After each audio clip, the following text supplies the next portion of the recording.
Greetings, earthlings, and welcome back. This is going to be a Snapchat Q&A. Basically, these are questions from my Snapchat family. We're just gonna jump right into it.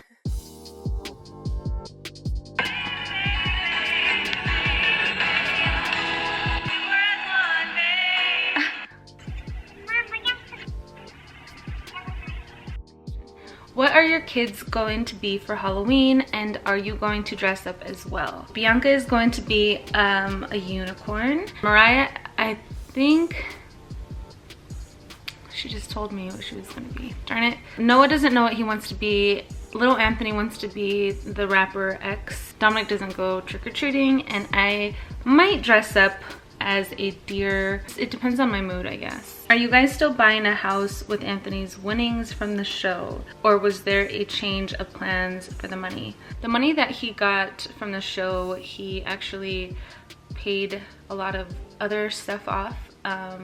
He helped his mom out, and yeah, I mean, I guess that's kind of like personal, right? But yeah, still are going to buy a house. I don't remember ever saying that we were gonna buy a house with his winnings, but I've been a follower for years, and seeing your kids grow into their person and be so grown is crazy. Was it hard transitioning from 2 kids to 3? I have a 4-year-old and an 18-month-old, and I just found out I'm expecting. Happy but nervous. Is it hard transitioning from 2 kids to 3? I'm gonna say no, because no, it wasn't. I guess the hardest part was feeling, or I should say adjusting to Mariah's new way of moving in the family and Dominic's new way. You know that your attention is going to go to this new baby because they require a lot of attention, and it's just, I think the hardest part is just seeing your other 2 kids slowly no longer become the baby, you know. I think that was the hardest part for me, for sure. Does your oldest get curious about his dad? This past year, he's asked me some questions, and that's something that is unfolding as it should, I guess. And yeah, I mean, there's just so much to that story that there's just so much to that it's hard for me to even talk about it. He has.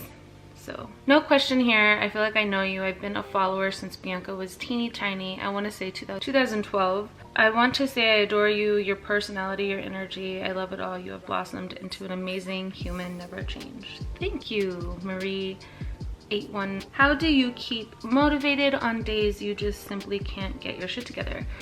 What a great question, because I find myself in that space a lot lately, and when I'm feeling unmotivated, or you know, on days where I just don't want to do anything, I think that it's so important to not do anything. And I think that maybe it's a way of ourselves like telling us to slow down, and I think that is so necessary. I think it's just as important as being productive, you know, and it's just all about balance. Obviously, you can't be unmotivated and unproductive every single day. I mean, unless that's the kind of lifestyle that you want to have. I think it's just learning when to know that it's okay that you don't have to go 100 miles an hour that day, and to just chill and be present and not get so caught up in like, oh, I have to do this, I have to do that.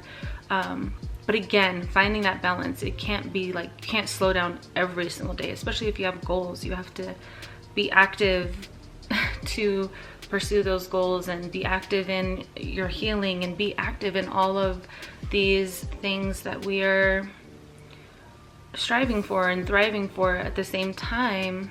On days when you can't pull it together, let it go and fall into yourself. Excuse me.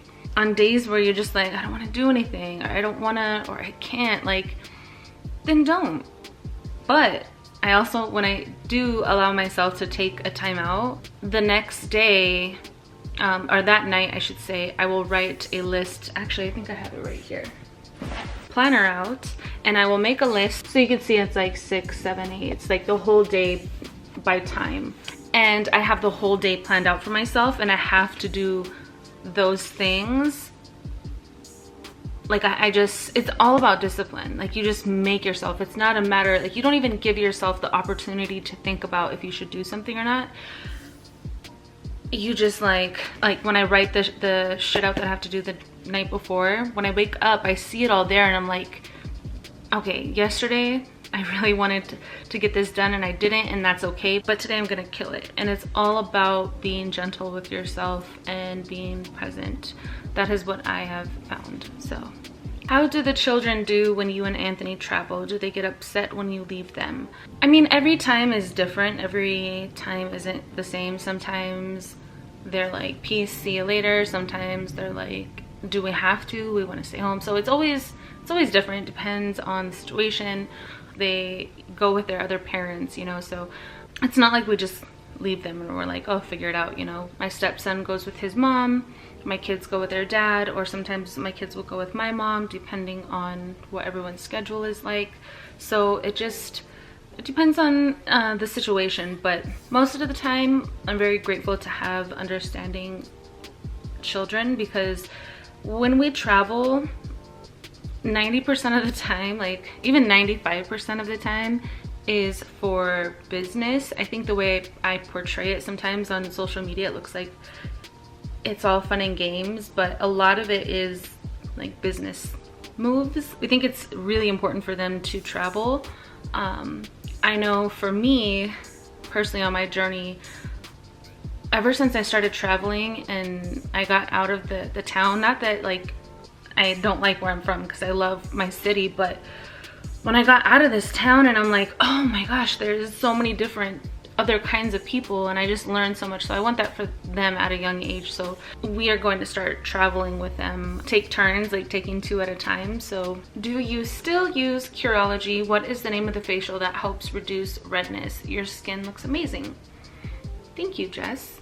I don't use Curology anymore.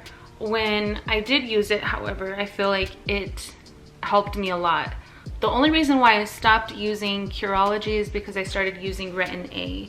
Retin-A is magic in a tube, and I'm actually going to be uploading a like my current skincare, nighttime skincare routine, and I'm really excited about that because these products have just done so well for my skin, and I'm really excited to share that with you. But the main thing that I want to, I feel like my camera is weird.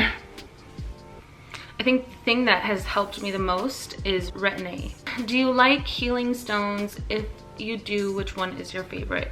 I do like healing stones. I have quite a few crystals and stones here inside my home. I don't have, I would say, a favorite on this journey. I have found them personally to be very beneficial and very helpful, and if I ever do get a stone that I'm just like, this is my favorite, I will definitely let you know. But they're all kind of like my babies, you know.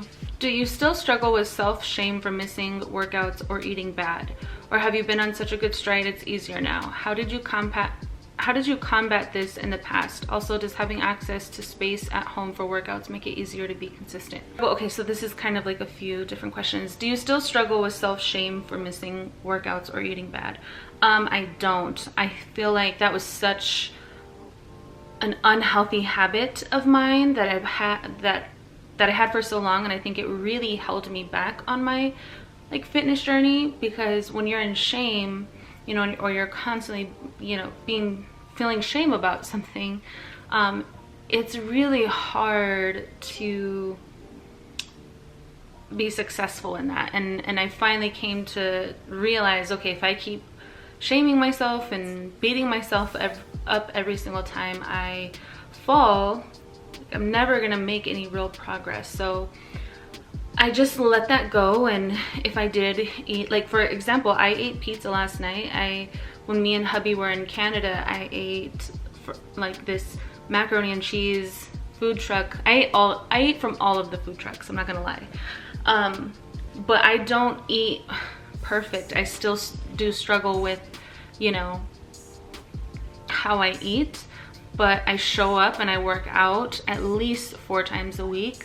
I do think that having a space in my home does make it easier for me to be consistent, but at the same time, like even when we travel, like I work out, so I don't, you know, it's all about discipline, and it's all about how bad do you want it type of thing.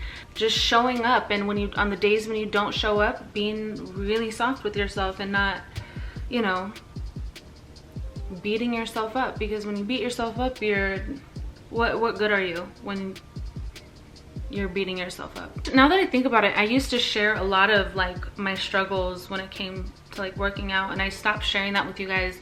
I think because honestly, I would get so much shit for it, because they'd be like, oh, just love your body the way it is. And so I'm like, oh, well, I can't be vulnerable here, because if I, you know, talk about this, I'm gonna get like shit for it. So because I just got tired of everyone's opinions. So now I'm just like,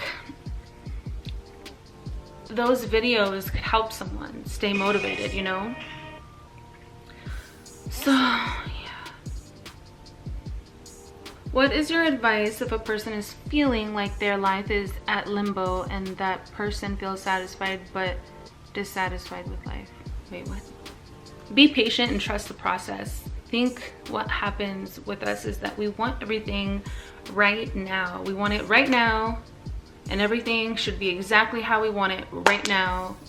And if it's not, then things aren't good and we're dissatisfied. I think creating a new routine, a new schedule that is going to make you feel your best. So if the routine and schedule you have right now is not working and it doesn't feel good, like switch it up, change it up, do something different. If you have been wanting to work out but you don't, add working out into your schedule. We are so afraid of change, and change is inevitable, and so when you just can't resist things. If there are opportunities out there that you've been afraid to take, or things that you've been wanting to do that you've just been too afraid, like challenge yourself, do it. And even if you're still scared while you're doing it, do it. Show up, you know? What is your ride or die makeup product? Lately, probably my Lancome brow gel. That stuff is, oh, it's so good. I just brush that stuff through my hair, my brow hairs, and it's like tinted and hairspray for your brows, and it's nice. I just like my face better with a fuller brow. I mean, not like full, but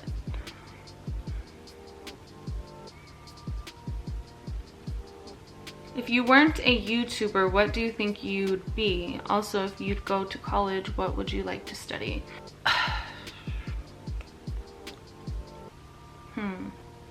I have so many like things coming to my head because I want to be so many things. I would want to be, I love to paint. I don't share everything that I do on social media. I've been keeping a lot of things private because I've been leaving a lot of myself in those paintings. So if I wasn't doing YouTube, I would definitely want to do like painting full time and be able to like sell my art and make a living off of doing what I love, which is creating and expressing myself. If I had to go to college, I would probably want to study philosophy, psychology. Quick fire preferences: Target or Walmart? Target. In-N-Out or Shake Shack? In-N-Out. Coke or Pepsi? Coke. Indica or sativa? Sativa. Blunt or bong? Blunt. Beer or cocktail? Cocktail. That was fun. Next question: how did you not get jealous of hubby doing tattoos on women? I know you guys have a solid ass relationship. Just wondering about those thoughts that don't care. I have always looked up to your confidence in your relationship. So let's do like a step. Oh. I've always looked up to your confidence in your relationship. I don't know how to give like a little short answer to this. You know, I have like so many things I want to say. My camera's gonna die, so I think we're gonna do a part 2 Snapchat Q&A. Sorry guys, I don't want this video to be super long, and my camera's gonna die and I have to go get the kids. There's so many more questions that I have, so we'll jump back into this. So yeah, stay tuned. Thank you guys so much for watching. Give this video a thumbs up if you like it. it.